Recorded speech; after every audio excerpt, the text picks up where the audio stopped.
Shalom everybody, it's Kalila Kelly, your Irish Jew.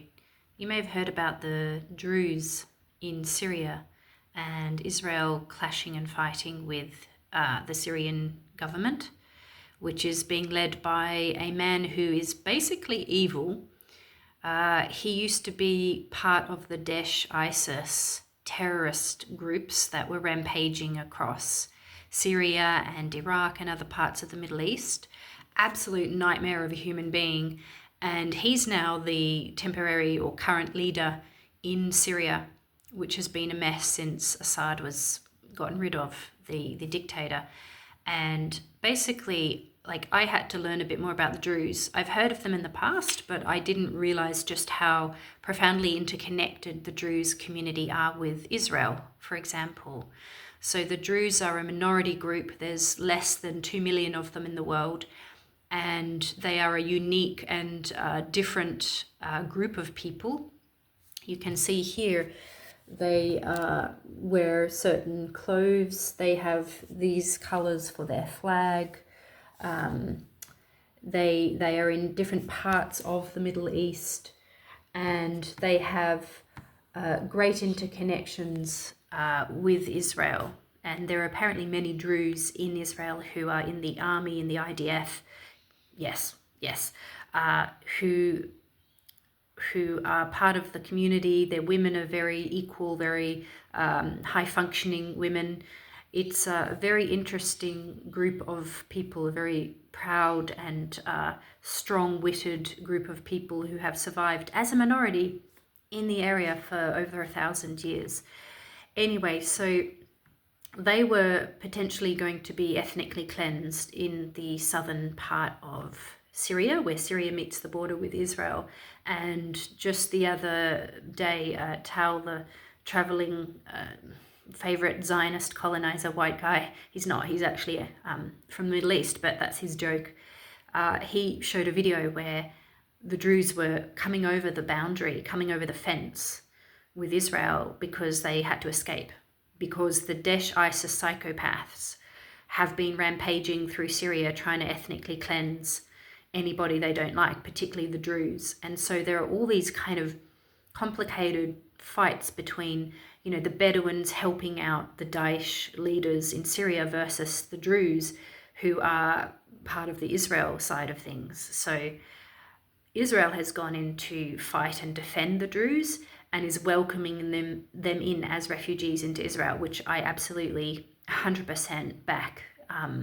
This is a group of people who mind their own business, live their best life as best they can, and have been mercilessly attacked by the Islamist fascists.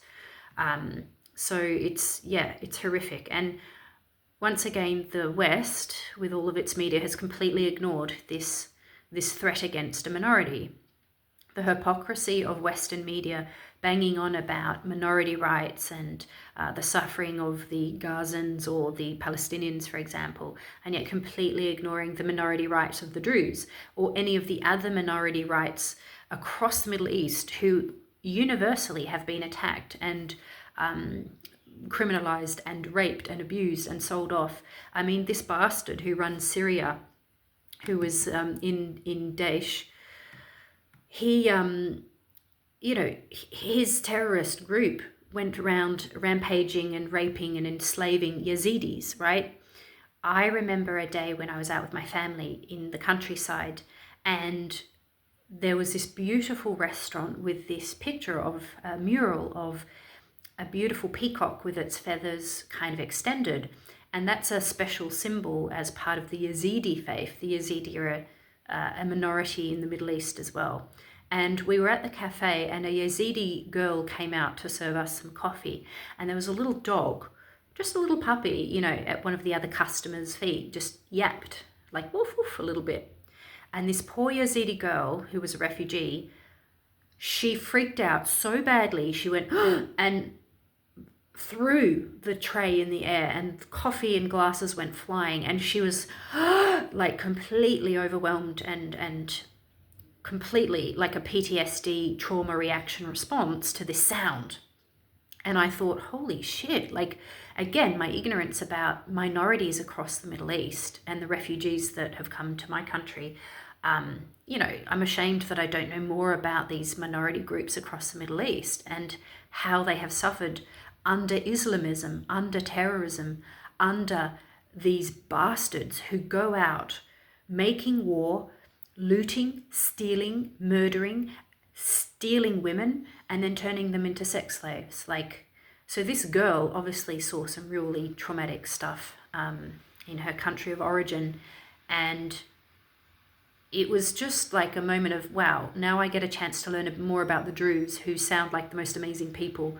And Israel is backing them and defending them and supporting them. And I think that's fantastic that there's that friendship between us.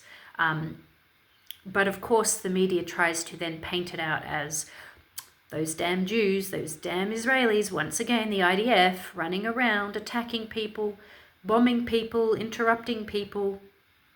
Here they are once again. The Guardian says, Israeli airstrike hits Suwaida city in Syria as tribal fighters clash with Bedouins. So again, it's Netanyahu and Israel being bastards, running around invading Syria for no reason at all, because Syria is this peaceful, wonderful place. And the guy leading it, well, he wears a suit now, right? He's not a rapist. He's not a terrorist. He's not an evil bastard.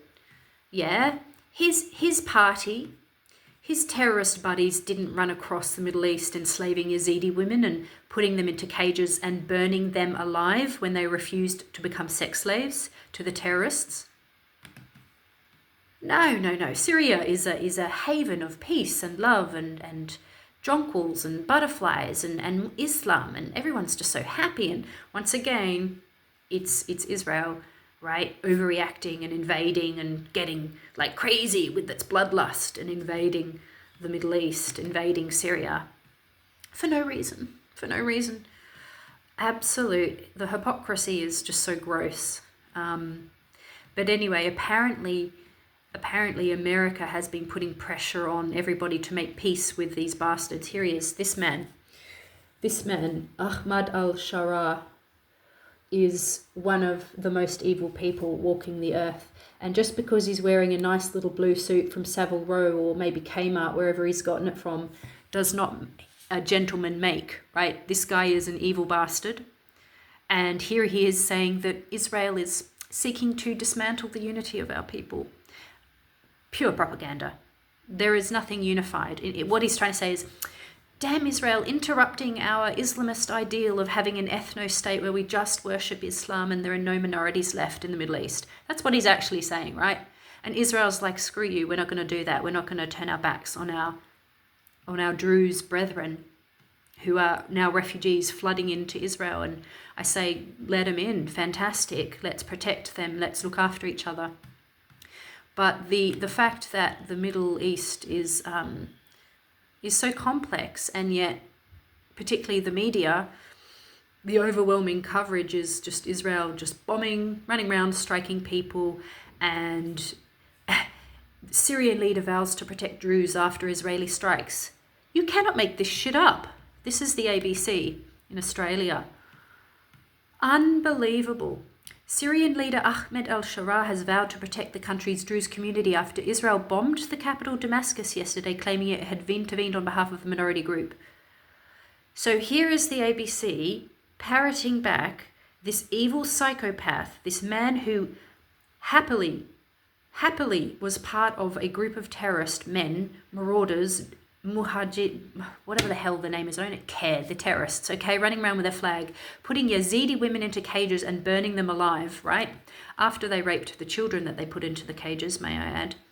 And here we have the Western media once again making out that Syria, much like Hezbollah in Lebanon, and just these innocent people who are just minding their own business, trying to run their country, and Israel is the one that's just running around bombing the shit out of people. So you can see with this title, Syrian leader vows to protect Druze after Israeli strikes, this is him pretending to say this so that America doesn't get on their back, to pretend that he's in control, to pretend that he has some sort of control over this very complex city and a state, Syria, very complex place.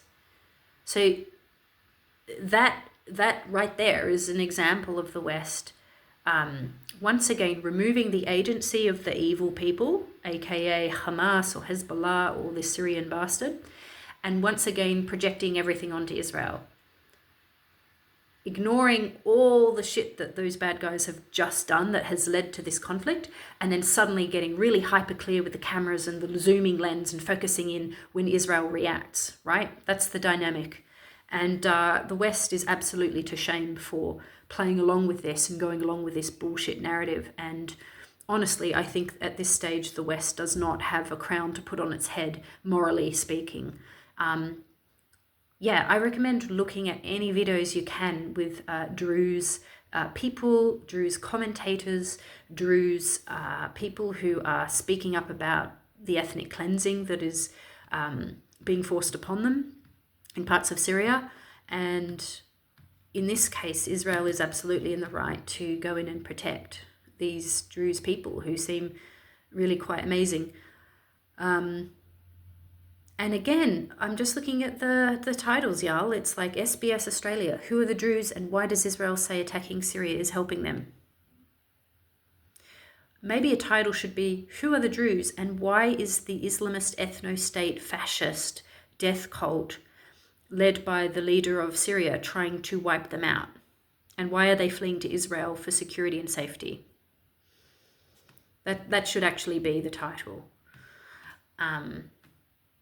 Yeah, but as a Jew, as an Irish woman, as a Westerner, I absolutely stand with Israel. I stand with the Druze, and I think it's beautiful and magnificent that we can support each other against the Islamist fascism that is once again threatening to take over all of the Middle East. Thank you so much. Shalom.